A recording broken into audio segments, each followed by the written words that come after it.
Hello and welcome to your favorite farmer podcast. On today's episode, we talk with Tiffany with Fernwood Farms. She has a homestead all the way out in Maryland with her husband and kids, and they have a ton of animals, goats and chickens, and now they actually just got pigs, and we talk all about that and the life on a homestead. So, I hope you enjoy today's episode and all the ones to come. So, tell us a little bit about yourself just to get started. Um, well, I guess I consider myself more of a modern homesteader. Hmm. We have 21 acres in the woods, but we farm on just a few of those acres. So it's a little different than I guess what you would think is traditional farming. We don't have like open fields and Hmm. um, or cattle or anything, but we have a lot of chickens. We have ducks, turkeys, geese, goats. We just birthed two baby goats on our farm a couple months ago, which was really exciting. And we have a garden, and we do a lot of our own, grow a lot of our own food, and we raise our kids to be helping and being a part of the whole process. So it's been really neat. We moved from the suburbs about 3 years ago, and we've just been kind of learning on the go. And neither one of us, my husband and I, neither one of us grew up this way. We grew up in neighborhoods, and Yeah. we had like he had a cat growing up. My mom is not an animal person. So we grew up, I had fish and that was Yeah. like that was it for my farm experience. Um, but as we got older and decided, we wanted a simpler lifestyle for our kids. And it's been great because we're kind of like, we still see a lot of people and we're still Oh, very yeah. connected with people, but it's really nice that they can go out and our little guys just go out and play, and they get dirty, and they climb trees, and they play in the water, and they play with the animals, and it's kind of a more I guess simple childhood, which is Oh, kind of yeah. what we want for them. Hmm. So, what was it that got you into farming and homesteading if y'all didn't really grow up into it? I think it was just the desire to slow down. We were Hmm. both, my husband's in marketing, and I was a teacher, and we had our kids all, they were signed up for everything that they could be signed up Hmm. for, and music lessons and sports and everything, and we were just running all the time, Hmm. and I was like, I don't really want to do this.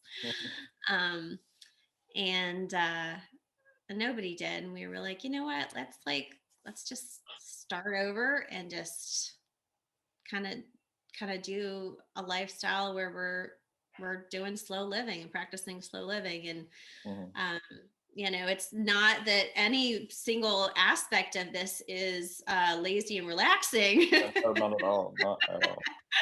because we work our butts off, but it is funny that it's slow living, and living a simpler life does not mean that it's a Yeah, I don't know easy. necessarily if it's slow, but it's definitely more simple. Yeah, it There's is. always something to do on the.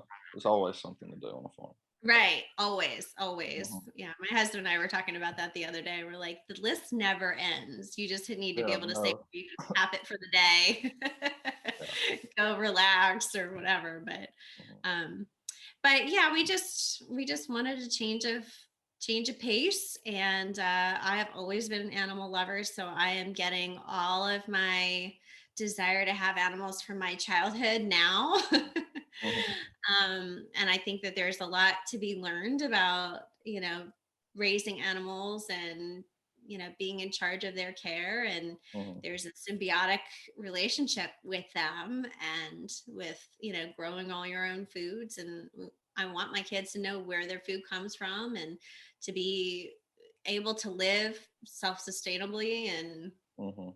really be with nature and have that and have those life skills that I think a lot of kids don't have now because they're Hmm. just, you know, they're on their Oh phones all yeah. the time. They don't know how to do anything. Yeah, they don't know where the. I had a class come to my farm once, and I was explaining to them about where food comes from, and Yeah. it got into chicken because I had a bunch of chickens, and they didn't even know that chicken nuggets came from a chicken. It was just chicken nuggets. But a Yeah. little Well, bit of a because side their note. chicken nuggets now are shaped like dinosaurs and Mhm. weird things. It's very Oh yeah. confusing. Mhm. Yeah. But a side note question, what got you into more of the organic gardening over just, traditional farming? Um, I guess I became more and more aware of um, the things that we're putting in our bodies. Both of my in-laws passed away with cancer, and so we Mm, went through that, and it just kind of started to be on our radar then about like what are these chemicals that we're exposing ourselves mm, to, and is there another way to do it, yeah. without that. And I love that when we go out to the garden, like my kids just go out and they're like basically eating lunch Mhm. out of the garden and they're popping things in there. And like, I don't care if there's dirt on it, but I sure do care if there's chemicals on it. Oh yeah. But I mean, they pop stuff in their mouth all the time in the garden, and it makes me feel good knowing that like there's not anything that can make them sick on there. And there might be some bugs Yeah. around there, but whatever. But I like that it's more clean eating. Mhm. And I mean, that's not to say we never like go through fast food, or we don't Yeah. Mhm. eat tasty cakes or whatever every now and Yeah. then, because we do. And like we're still part of society. We still go on trips places and just kind of need to eat that Yeah, whenever way. you go on vacation, you don't really have a choice half the time. Right. But we just try to Mhm. eat cleaner and to teach them like there are ways to do it without Mhm. spraying. And I think that's part of like the for us being able to do it on our own homestead. We're not doing it in a big commercial way where we're trying to produce all this Mhm. um all this produce. So for us, we're very happy if we can get this medium amount that we can can some to get us through the winter time. So if we lose a little bit of our crop, that's okay for us. Mhm. We've got some other stuff to fall back on. So we kind of are able to play around a little bit more with our strategies Mhm. to kind of organically garden everything, and we have a little bit more leniency in what the learning curve is Yeah. with that, because Big there learning certainly curve. is a learning curve. Big learning And curve. what works one year doesn't always work the next year because Mhm. just everything changes. So just having that, and just trying to keep ourselves healthy, and everything is a big pusher for that for us. Oh yeah. Well, what's one of your favorite things about farming besides, just eating clean, having baby Hmm. animals? What would you say? um I love being able to I'll. You can go.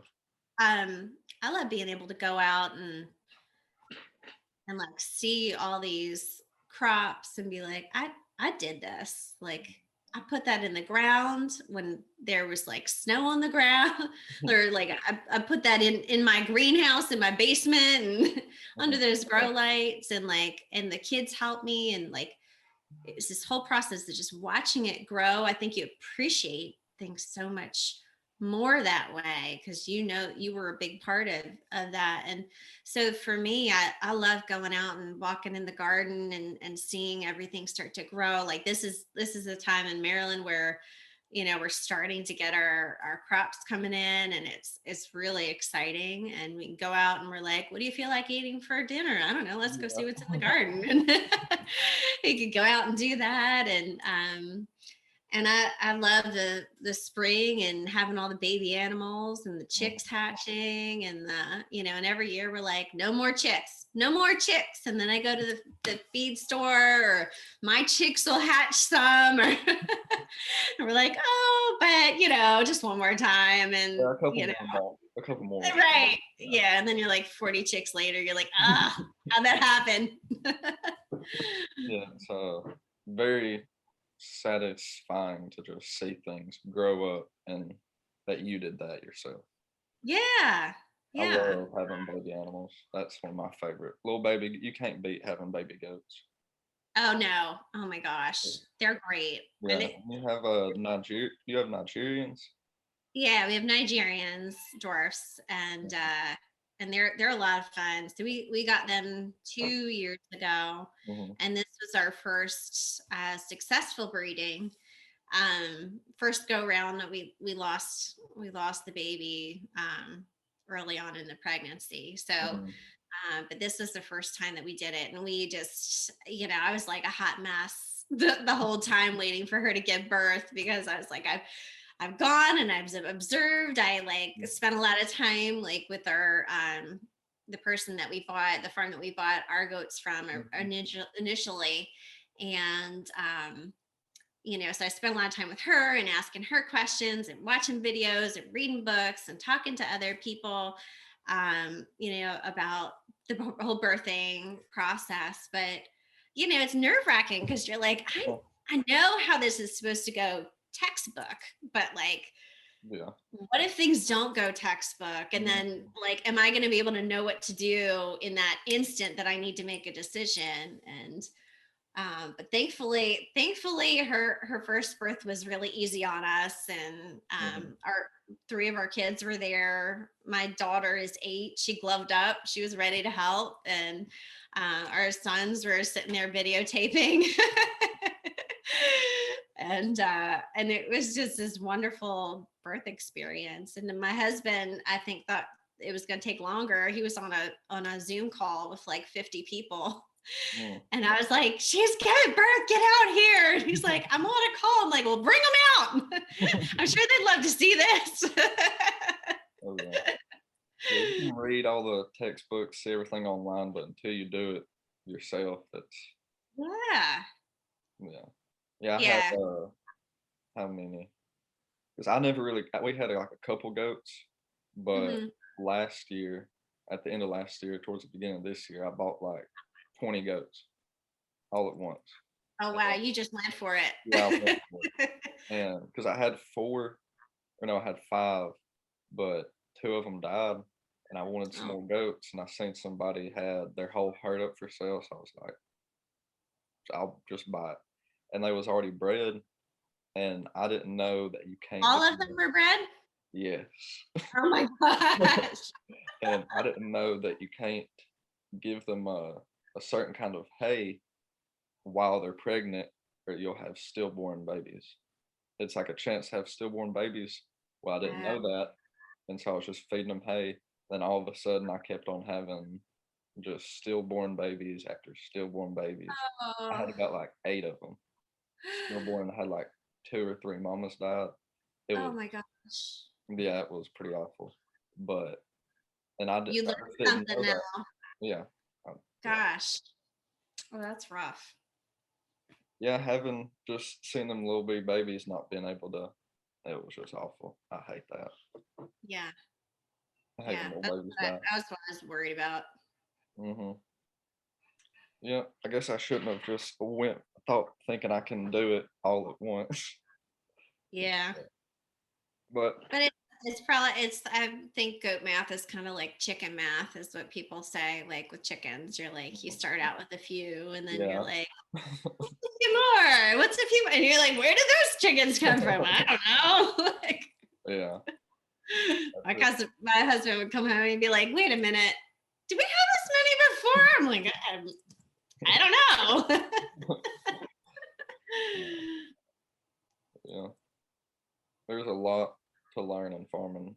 I still don't know it all, and I grew up Yeah. in farming my whole life, but I Yeah. still don't know half of it. Yeah. Well, and it always changes too. So Mhm. it's, you think you have something down and then you're like, oh, there's like environmental changes or Mhm. there's changes to your land in some way that you need to adapt to or, Oh yeah. add another animal to it. And then you're like, oh, well, now I got to like relocate or I need to like think about all these other Mhm. factors. And you said how long have y'all been farming for? 3 years. 3 years. Okay. Okay. So we're And still kind of new to it. oh yeah, but you can learn a lot in 3 years.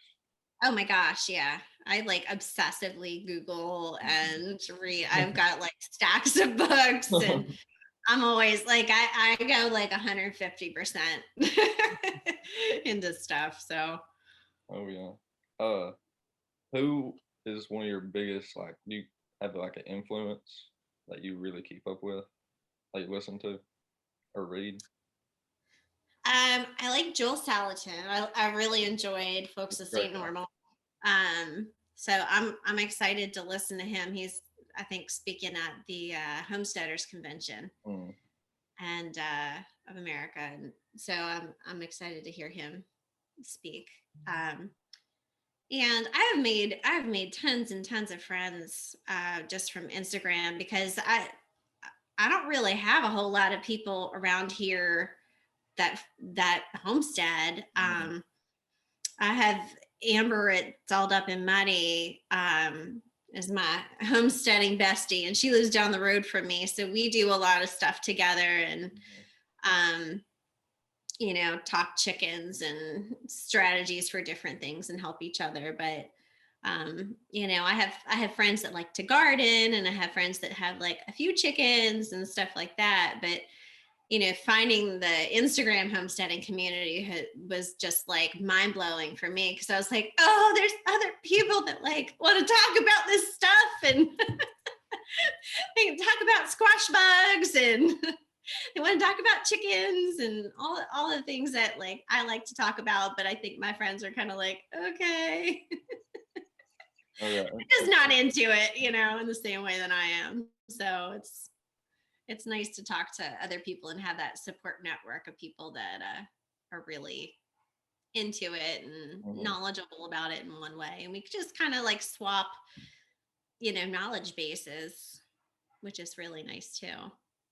Oh yeah, Instagram and Facebook, you can just find a community in a split of a second, and they're Hmm. not like you can just get so much help off of Instagram and Facebook if you have any questions. Absolutely. And people are just like, because people are on there because they want to network, Mhm. like, so there are people that are out there that are resources. I had this idea a few months ago that I got some of my friends that I thought would do it with me, and we did like this reel about you know being a friend and stuff, and so what we did was we divided it by topic. So in the comments, so if you were a person you were a goat farmer and you were willing to answer questions that somebody might have about goats, or you have a ton of information on your page or whatever, then you would comment on there. And it was a way of connecting people, because maybe I know a decent amount about chickens, but we just got pigs this year. And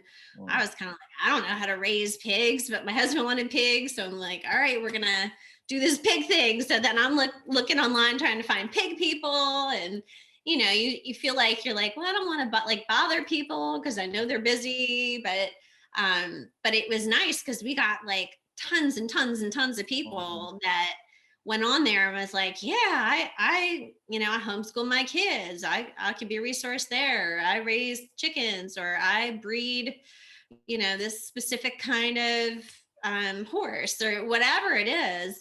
And it was just amazing to see that flourish. So I've tried to do a bunch of different like community things with Mhm. the homesteaders, and we did. Have you heard of the homestead documentary?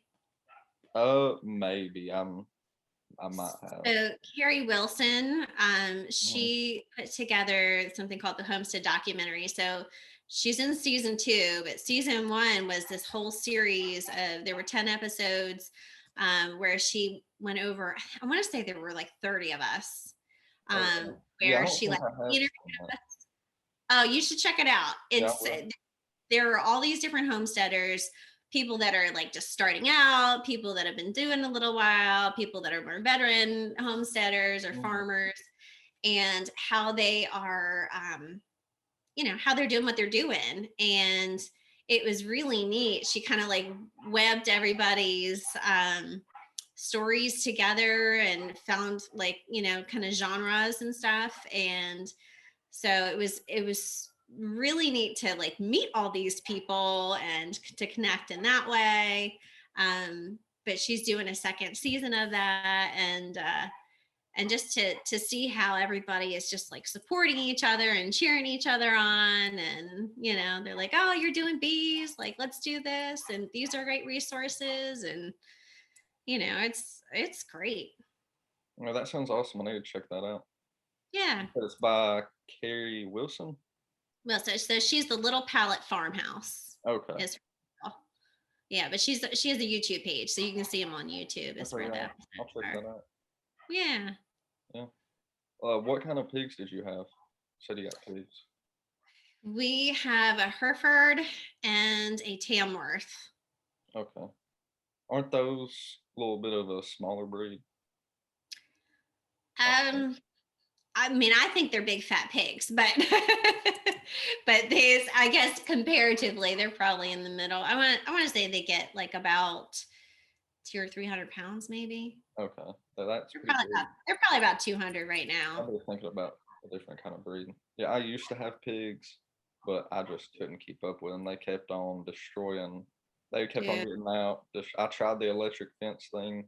Did not yeah. work out with me at all. No, yeah, we have a livestock wire, and Hmm. they just have never tried to get out, but they do like to they like to make their mud area like right around the perimeter. Yeah, yeah. Mine did that. So yeah, so but this is our first year with pigs, and they were not my choice of animal. So I you know they're smelly, Oh yeah.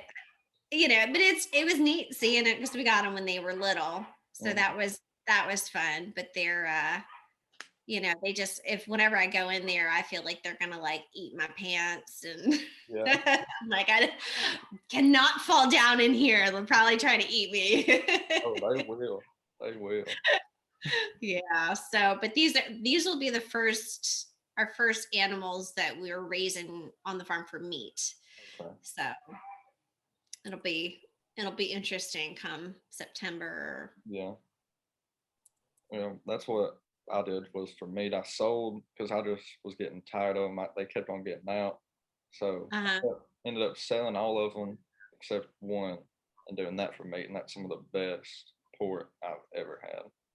It's Yeah, that's what I'm hearing. I keep hearing all this stuff about buttermilk. If you feed them buttermilk, it mm, makes it taste really good.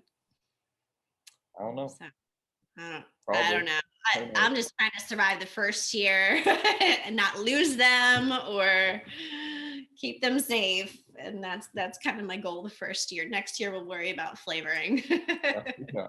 Have y'all thought about doing meat chickens since you have chickens? We've talked about it. We've talked about it. Right now we've got, I think we have like 40 or 50 chickens. Mm, And they're all they're all layers, or they're freeloaders, one or the mm, other. But we've talked about it, but then we'd have to like build an additional mm, coop, mm. and we already have three, so Oh, dang. so I don't know. And we don't have, I would love to be able to do a tractor. Mhm. Is that what you do? You do That's tractor cool. like in the Mhm. field? Yeah, I would love to be able to do that. We're in the woods, so we have Yeah. like no grass. We have like a small patch in the front yard, but Mhm. everything else is woods or garden related. Yeah. So, um, if I could do that, I would probably do it. I don't know. We might try next year and do a batch and see if we like it. But do you like doing the meat birds? Oh, it's crazy the difference in flavor. That was the first meat thing I did before, because now I do beef and chickens, but that Uh-huh. the difference in taste is crazy. Like you go buy some meat from the grocery store, some chicken breast, and then you eat some that you grew, Yeah. it tastes completely different. And you can Yeah. tell that this one don't have no, antibiotics and all that stuff in it. And Right. you can even see how much the difference in color. You can just tell that it was doesn't have any nasty stuff in it. Yeah. Yeah. I feel like that with eggs. Oh, eggs too. I cannot eat store-bought eggs at all. They just taste Yeah. nasty to me. They do. Or like you go out to a restaurant and I'm like, I don't really want to order eggs because I know they're not going to be as good as our eggs. Oh yeah. And the Mhm. coloring's different and you're like, eh. Oh yeah. I have a guy who buys eggs. He says he can smell it. I've never smelled the egg. He says he can smell the difference if he ever has Oh, really? store-bought eggs. It's just Yeah. they're so nasty. They are. Well, and they're already like several weeks when you get them from the store. And Oh yeah. Mhm. and I think a big part of like, I grew up on store bought eggs. I had no idea. Like, I knew there were brown eggs out there. I had no idea until I was almost an adult Mhm. that there were all these different kind of eggs, So we have all, the green layers, the blue layers, the chocolate layers, all, we've got all that. And it just makes me so happy. I just feel like I'm going on an Easter egg hunt every Mhm. day when I go in the coop. Um, but it's funny that if you don't grow up with it or you're just not exposed to it, you just don't know. I have so many Mhm. friends that come over and they're like, is that a blue egg? I'm like, yeah. They're like, is that pink? I'm like, yep. They're like, what? Like their minds blown. And I'm like, these are people with very degreed people, the very, very Mhm. intelligent people. But you just, if you're not exposed to it, you don't know that there are all these Mhm. other things out there that you're like, oh, that's pretty cool. Oh yeah, we definitely need more awareness on just the industrial farming and how disgusting it is. Absolutely. Absolutely. Yeah. And I think a lot of people aren't aware of like, when you're getting your chickens at the grocery store and stuff, what it means, like if it says it's free range or what it means if it's cage free or and what kind of an environment a lot of these chickens are eggs or the chickens are raised in when you're getting these super super super cheap eggs Oh yeah. where you're like, well, there's a reason why they're that cheap. And Mhm. if you want to continue eating eggs, you should know where your food's coming from. Oh yeah. My great granddad, before way before I was born, he used to build chicken houses for people. Mhm, And in the land houses, what they would do, they would black out the entire thing and have lights in there, and mhm. they would turn the lights on for a little bit, then shut them off, and do that about 4 times a day, and they would lay 4 and 5 eggs a day, and that's just Oh totally my nasty. god. And if you're not, you know what arsenic is? Yeah. That they would put arsenic in their feed, and that would also help them make the eggs. I forgot Oh my what it gosh. did, but it would help the eggs grow faster and then lay more. And That's also underneath the laying houses, because they would build it up on stilts. uh-huh. Underneath the laying houses, this is illegal now, but they would have pigs, and then once the chickens pooped, it would go under the laying houses, and the pigs would eat that, and then they would take those pigs to get turned into bacon. Oh. That's gross. That's really gross. Oh, wow. So I'm a vegetarian. So hearing Okay. those kinds of stories, I'm like, Oh yeah. That's Yeah, the yeah, industrial farming is just so nasty. Just do whatever they can to be the cheapest and yeah. Well, and I think part of that is just that's just some people's standards, and then part of Mhm. that is I think they get pressured a lot into producing to be able to keep their farms, Oh so they yeah. feel like they're stuck. And Mm-hmm. that's a terrible place to be in too, because then you're, Mm-hmm. you kind of compensate and let go of a little bit of your ethics with Mm-hmm. it because you want to keep your farm and, feed your family and stuff. Oh yeah. So, yeah, it's a Mm. rough place to be in. Yeah, you get in a contract with some company, then you're just sort of stuck. Really can't do anything about it. Hmm. Yeah. Real sad. Yeah, I had a granddad. Another great grandparent. He worked at a chicken processing plant and Hmm. just processing the chickens and birds. And he wouldn't let any of my family eat any chicken from the grocery store at all because he saw it. I mean, they all saw it. Like they wouldn't eat. My great granddad who built the chicken houses, he's Uh-huh. basically a vegetarian still. He Yeah. don't he don't want to mess with any of that because he's seen it firsthand. And Oh, yeah. but yeah. Yeah. I could see how that would be. Mhm. Oh yeah. Well, I guess we're about to wrap it up. Do you want to shout out all your stuff or? Well, I only have one stuff right now. Oh, Well, no, actually, that's not true. Um, no, I'm mostly on Instagram. Every now and then I'll pop onto Facebook, but oh yeah. yeah. So my handle's Fern Woods Farm, Mhm. and I have a website that I'm working on. It'll be firmwoodsfarm.com. And a friend of mine, Heather at Modern Mini Homestead, and I are starting a podcast actually Oh wow. pretty soon. So hopefully that'll be coming out maybe the end of the summer. All right. Well, So I will see you, and I'll keep in touch. yeah, thanks so much for having me on today. Oh yeah. Thanks for coming. Welcome. Bye. Bye.